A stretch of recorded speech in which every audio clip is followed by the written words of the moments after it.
it's going to be hard to find a runway and land here. I think most likely it's going to be a crash landing from Alpha 7 in the near future.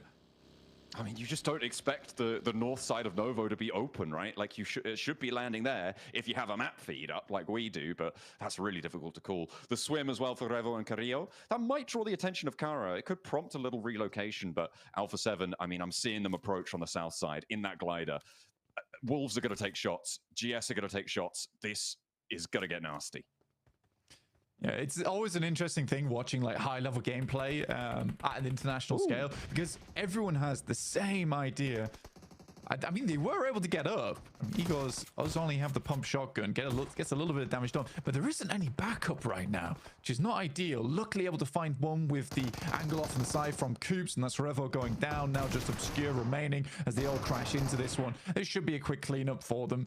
But yeah, I think that it's interesting looking at an international level. Everyone has the exact same idea, is that the south side is where most teams are going to make their cheeky rotate through. So everyone litters down there because they all assuming that each other are going to make that same maneuver.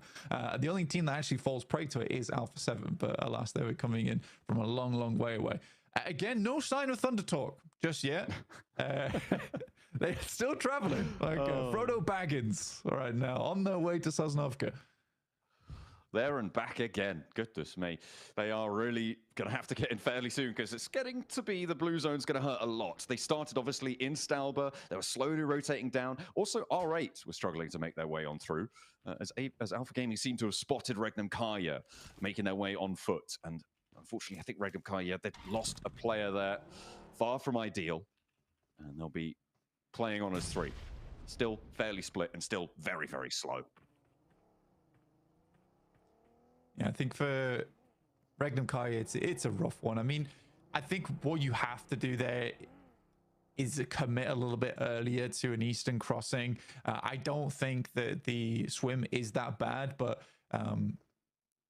under the assumption the circle is so far off towards that east side that it's likely going to center up on observatory, which it is currently doing, by the way, so we were correct in that assessment. I think that you have to risk the eastern crossing as opposed to trying to play on the beachhead and the three building compounds around that area. I think that's what Regnum Kari are trying to go for. It's a very European approach, I'll say it that way, but I think in this instance it's not correct. Yeah, maybe different decisions to be made in the future, but military circles always fun. Oh my god!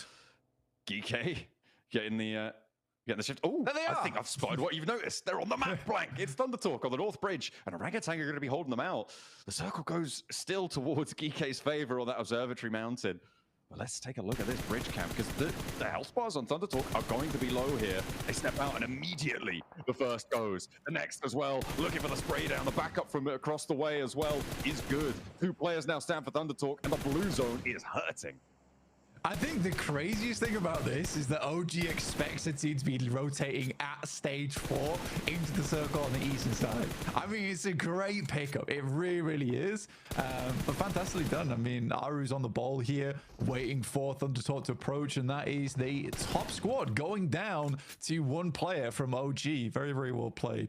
And now they can figure out how they want to move down, because you'd assume at this point for OG that there isn't going to be another team tailing Thunder Talk. If they were, it's likely Thunder Talk would have had to have fought a little bit earlier out on the coastal side, in which case OG would have heard it. So this is great in terms for OG for clearing that northern edge, understanding that now they can push south without worrying about their 180. So very smart. They managed to take 2 players down, but there is still a little bit of life in Thunder Talk, and you can't count them out. A big flex out came through from Orangutan, from OG, both sides, WizGod and Atanki moving into position to try and pick up the scraps on the last 2 players. They couldn't find the angle. Thunder Talk able to keep it under control for their final 2 players. And this is so open because of all of the teams moving to that south side. It's what you were talking about earlier. Because of the teams all putting pressure down south, that ability to move is what OG have capitalized on there well on that north side. Now, on the south side, though, it's going to get mucky because the Wolves have to leave the cliff side. They're moving off, and they've already been slowed down. They've lost Batten. Doran needs a res. Coops is pulling them back to his feet, and you can't spend too long out here. The blue zone really starting to hurt now. Yeah, basically instantly have to get that bandage off. And I think for Wolves, it's pretty much over. I think Kara set up a really, really nice lineup here across the hillside. I think that Wolves is pretty much gone. Egos is likely to go down as well. At this point, Kaido, it's one of those situations where do you just deny the point? Lewis picks up Doran. And now Thunder Talk with their two players look to put a little bit more hurt over towards OG, but I don't think that's happening. मैं अपना India team के लिए सब like करो यार. Spray down, King spotted. चार बंदा जिंदा है. Able to block the shot. AJ last to stand, and OG only got one more domino to fall to take down the top dogs. Spray around the corner, not quite fully connecting, but it's going to do enough, and it will be closed down. The roll down on the crates as well. OG want the spoils of victory. Pulling that into the back pocket, they'll clean out the north side. Yeah, that's clean. Very, very clean. So now OG has a huge amount of control over the north. Doc moves up, does get shut down by Mad Bulls, but R8 is still having presence within this engagement. Reefus seems to be the last player alive here for APG. The DPS should do the trick as Lemon weaves in and out of the blue there. But now R8 look to weave a very different picture for Mad Bulls, one of dread and ruin as they move over the hillside. Trying to push in on the western edge. The route out of that military base is treacherous. R8, they're going to fold back, look to res Marth. Mad Bulls disengaged. They're sending across, heading towards DRX and the remnants of DXavier as well, closer towards the middle. We're not going towards the mountaintop this time around, Blank, though. It is going to go down south towards GS and towards this ridgeline that we're seeing being fought over fraughtly by Kara, who are keeping their nerves together here. 7 elims already. It's definitely not easy for Kara, the movements they've had to make, the decisions they've had to go through, but they've done well. I mean, Ulf is definitely their biggest target in the future over on that eastern side, but even they are sort of held out by the angles from Geekay. Now, the circle does move away from Geekay on that observatory, so they need to find as much information as possible, decide where they're going to end up in the future, because they have to move now, and it's always difficult getting off from the top of observatory. Mad Bulls somehow stay alive with their two players, get to the south side of this compound that currently DRX are holding, and I think for DRX, a lot of fans are hoping they do well in this game because it has been a pretty abysmal start from yesterday for DRX. A lot of games where they're just not able to get through that mid game whatsoever, and I think that has been the most worrying thing from watching them, is that mid game. It's just a lack of life from that squad. Getting through that mid game, always treacherous, and it's where you earn the majority of your points on the tables, right? It's getting past those mid game situations that starts to earn you those incremental 4-5 extra points that you need per match to really sit up and amongst the top dogs. DXavier trying to hold a sliver of a ridgeline. You can see there's players above them as well from Ulf. That is a really tough spot, but I think DXavier are going to be safe for quite a while. Geekay actually more likely to pull the trigger on a fight here. I mean, Geekay needs to find something. I mean, down towards Ulf is likely their best bet, right? They can still play high ground angle and then try and sweep down towards that south side. OG has met little resistance, and DRX actually moves off from that northern position on the compound as OG appears. So this is a very, very sneaky moment from OG to be able to get into the circle and then find themselves a strong position off the back of that as well. The question is whether R8's been watching this rotate and if they'll be able to find some shots over towards them. But again, so far it has been some fairly well calculated decisions from OG. I wonder if Ragnarok thinks he's cleared that angle there against Sakura. Did have a good old look there, spotted the horse, but didn't see a leg, didn't see an ankle or anything peeking out. Geekay, they're going to take shots over towards Ulf and back them off the angle. Actually, Ulf putting more pressure in towards the middle. Nice stuff, nice find, but that could all come a cropper if GS takes shots out their way, if Ragnarok has his say as well. I'm very impressed that it's actually not R8 that takes shots over towards OG. It's OG taking shots to R8, actually finding a Mori here. And they don't have a lot of time to pick him up because the circle is in closing. No, R8's put in a very, very difficult position where OG knows at least 2 players are on that northwest side. Rotate out. Wiz got it. Oh, I thought he was sending it there. I think he was breaking out. Two of them trying to flex through. R8 looking for that regroup, and they find it. They manage to pull themselves back up, grab in the vehicle, not go for the res out wide. Instead, use that little defilade that they've now been able to claim. Prestige backing out as well. Back up to that high ground. Wants the long range oversight, but will have to move back in with this circle shift. Ulf as well, putting pressure in. A potential scout towards GS. Ketch will get that info back to his team.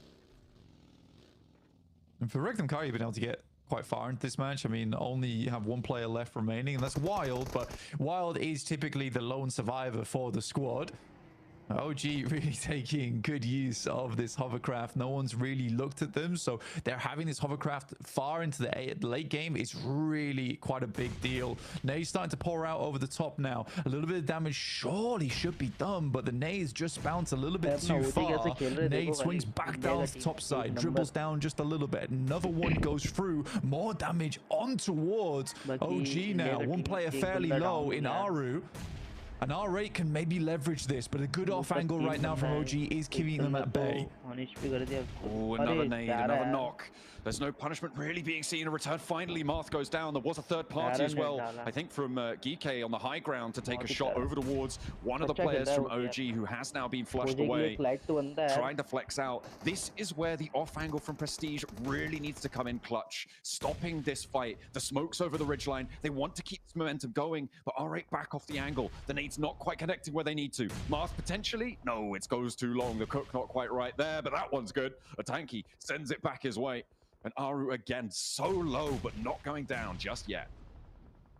That is a cracking grenade from Amori over the top towards WizGod, who's trying to get that off angle towards them. They've laid the smokes down, trying to keep R8 back at this point in time, give them the heavy hand. But right now, it's just not working out. WizGod likely to go down. Finally, Prestige enters the fray. Moves in from that off angle. That might actually give OG an opportunity here, but another flush comes through, and R8 now into a 2 versus 4 in their favor. A tanky needs something big, but he only gets one. There is no answer for the backline, unfortunately. Aru out in the open, caught with his trousers down there, and R8 are going to send them away. 5 elims though on the game, Blank. That's a pretty good result. Yeah, it's not bad. Gets them back up towards 4th place now, and there really isn't anyone chasing them too hard on the tables. Alpha 7 went down as a VP as well as Wolves earlier on, but there is now teams like trying to make up points. With this massive point vacuum at the top from Thundertalk, you're going to start to see these things get very messy towards that top 7 towards the end of today.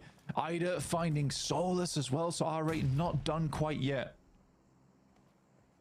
They want a little bit more. Up on the 70-point tallies, we're talking a lot about Thundertalk's security in towards those finals, but over those 70-point margins, that's also looking pretty safe, Blank, all things considered.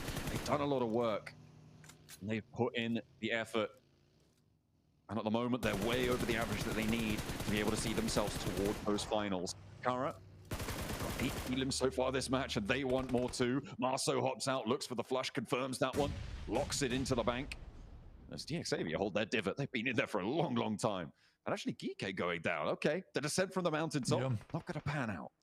I mean, Kara's played this game phenomenally well. I think that's, you can't deny that from Kara. From their initial hold towards Nova Abnoya and then the slow sweep down towards the south side, it has been a real patience game for them, and at times really tough, but they've done well off the back of it. Lewis finding catch now as well from Ulf as R8 looks to assault that position. They really only have one option here, which is to try and send down to the rocky outcrop on this south side before they head over towards DRX. DRX has had a bit of circle look, and no one really has had a shout in, but similarly DRX hasn't really found any points from this position whatsoever. Likely the thing is that if they go down in 2nd place, this game will not be as profitable as most would think. They sort of need to finish this game out with a chicken dinner if they want to have a decent performance off the back of this one. Otherwise it is just sort of another meh game back in their pocket. I mean, he's got 3 more nades, but finally someone takes a look out his way.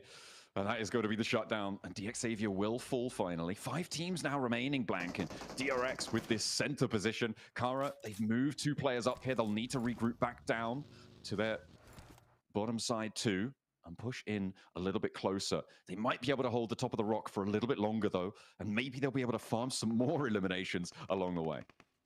I mean, Kara being at what is it, 14 eliminations now is very impressive. I think the R8 likely are our utility because they had to throw everything in the kitchen sink to take down OG. They were very resilient during that engagement. But I do think for R8 it might be a little bit tricky going forward. Depends how much they're able to steal away from OG, and that's one thing they certainly did steal away is the hovercraft, which is going to give them a little bit of safety going forward, and especially in these final moments. Again, because OG held on to it for so long, it didn't take any shots. Now it's super useful for this late game as a bit of maneuverable cover. That's a long nade. Feels like the bounce is not too bad, but GS does go down to the circle itself. Aaron gets shut down by Marth, who has just been on a tear all day today. A huge elim count being racked up still. Oh my, they want still more going for Kara, and it's going to be Marth actually starting to take those shots out the way. See if he can take them down, but R8 lost a player crucially. Amori got flushed out on that situation, could not make it any further. I'm surprised there's still nades in the pockets for R8, but they've got at least one more here. And they want to try and find the opening to Kara. DRX, they've got everything on side right now. It is a question of who's getting second place in my mind. It's going to be very, very difficult to take DRX out of this one. Yeah, I mean, for TRX, this is a freebie game, right? They haven't really done much whatsoever. This is one of those games that just gets gifted to you now and again. I think that, again, praise should be going through to teams like R8, teams like Kara, who have manipulated the circle very, very well for themselves. Maybe even I'd go ahead and say OG on that north side. I think that there's like those three positions of Kara down on the east, R8 coming through the west, and OG on the north. But for DRX, yeah, there's not much to be said about that squad. I'm surprised that they haven't moved anyone up to the wall yet, or moved out a little bit. They're kind of allowing ground here a little bit. Maybe timid, cowards. No, definitely not. That's a bit too much. But I mean, it should be theirs under control. They know that these two teams outside can't really move up unscathed, but Kara are going to give it a go. They're going to have a crack at it. Poser up first, and they slink out wide as well. With I mean, what is Lewis that? moving on in. There's a knock over to Hyunbin. I mean, yeah, that definitely shouldn't be happening here. DRX are going to have to go for that res, and that might allow Kara even more leeway. See what CEO's getting up to the wall now. Things are starting to get a little bit dicey as R8 have the pressure of the blue zone pushing up towards them. This is the final zone blank, and it will close dead center on this one. It does go inside the wall, which means that Kara will have to cross that boundary if they want to win this one out. Yeah, I think that they hope during that knock, I mean, two angles is all that DRX has there because one's taken up on the res, that they could finish out this fight as quickly as possible. The blues being a big issue, CEO able to hit a nasty nade again. I think this is a massive game for Kara going forward. Another nade goes slightly far, bobbles just a little bit too much. That's a wild nade coming through, goes straight out to the outer edge of the zone, but smokes is all that's in the way between Kara and R8 in this moment. And finally, DRX starts to make a move. Kaisei flexes out to the wall there. The angle spotted though, and a nade immediately put towards his feet, and he has to dance out the way. DRX starting to get low on nades. They've only got 7 left. R8 are up to the wall as well. They've allowed the entrance to move on in. R8 will go down, but it's Kara to do the dirty, and they will find 2 more eliminations on their tally. A big nade from CEO. Will there be an answer from DRX? They're allowing this to go through, and the smokes there covering so much of their sightline. I mean, the big difference right now is Kara is incredibly hot coming into this engagement, whereas DRX feeling very cold off this game. They've not done too much. It's the 4v3 and the 19 elims on this game for Kara. The Crows are flying strong here, but they take initial knock. They're trying to get the damage done. Hyunbin alive for the time being. The bullet scraping his backpack. Not quite able to finish the job though. They swap over to the next vehicle, and it leaves Poser as a solo. DRX finally able to keep themselves standing. Hyunbin gets the res. 1 knock is all they'll find, and Kara denied the 20-point Elim game. They will go down in second place. DRX able to hold their nerve right at the end. Every single buckle blown off the back of that backpack in those final moments for Hyunbin. But the fact that he stays alive actually is the thing that gives him the chance, because so much time was wasted there for Kara versus Hyunbin. I think if they get that knock, there's a potential for a 3v4. I think Kara is really feeling that game, but still 19 points. That's a 25-point game coming through from Kara. Incredible scenes here at the Gauntlet. a massive jump up for Kara. That has got to feel real good to be able to leapfrog all the way up the tables as they have just done. We've been waiting for it. We've seen some stuff from them previously in their regional positions, but up until now, sort of a little bit lacking. They did have a third place towards the end of yesterday, but it is good to see them finding a little bit more power into these situations. Absolutely. And I think for Kara, again, they played it well. They have strong players on side. They're not the most well-known players in the world from their